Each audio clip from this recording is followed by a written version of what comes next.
Ciao a tutti. Allora, oggi vi voglio raccontare un esperimento che ho voluto fare. Volevo dipingere su una tela con l'acquerello.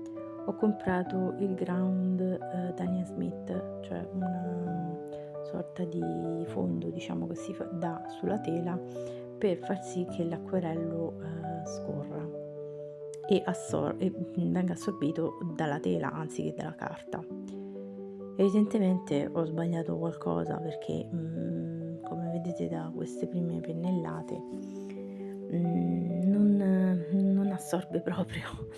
Quindi venivano tutte queste pennellate, e si vedevano, anche ripassandoci, insomma non migliorava. E quindi diciamo mi sono un po' demoralizzata. Poi ho detto: "Vabbè, comunque non voglio buttare la tela, posso provare, in altri modi". Quindi ho preso la gouache, ho cercato anche con la gouache di, andare sopra, ma comunque il risultato non cambiava. Come vedete, si vedevano sempre queste striature, che per carità per fare i petali possono essere ottimali, però, insomma non mi piaceva l'effetto. Anche la gradazione tra 2 colori, le sfumature non si riuscivano proprio a dare. Quindi anche in questo caso non mi sono demoralizzata, ho pensato proviamo, con le, matite colorate. Tra un po' vedrete nel video che prendo anche le matite colorate. Qua in realtà è un passaggio ulteriore con l'acquerello sopra la gouache, cioè non essendo ancora contenta,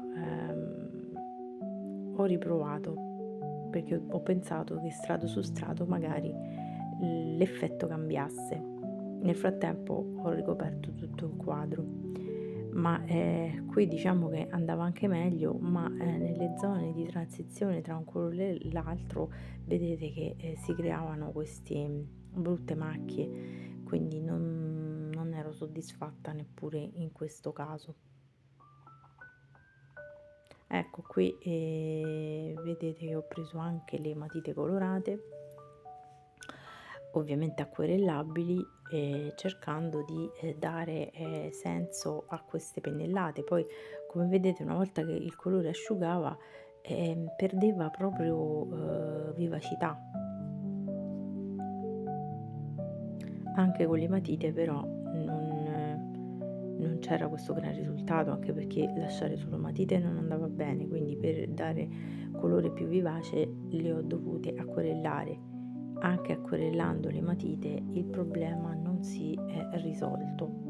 Alla fine sono passata ad utilizzare il colore acrilico, perché ho detto questa è l'unica, chance che mi è rimasta. Io l'acrilico lo uso veramente poco, quindi non sono proprio tecnicamente, adeguata a, fare un quadro acrilico, soprattutto figurativo.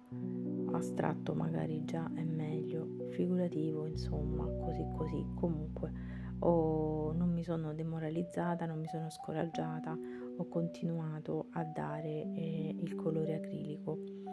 Alla fine, l'effetto che volevo, avere non è stato comunque ottimale. Diciamo che così la tela non viene buttata, o l'ho recuperata, ma, visto che la regola del, grasso su magro viene rispettata, penso che alla fin fine poi passerò anche un po' di colore a olio per non farmi mancare nulla, ma per raggiungere proprio l'obiettivo che volevo avere, quando ho iniziato a dipingere questo quadro. Sarà un'altra cosa ovviamente perché non è un acquerello, ma comunque con l'olio sicuramente riuscirò a, fare bene. Poi in un successivo video ve lo mostrerò. Io intanto vi saluto mentre scorre il video e se vi è piaciuto questo video mettete un like, iscrivetevi al canale e ci vediamo al prossimo video. Ciao a tutti e grazie.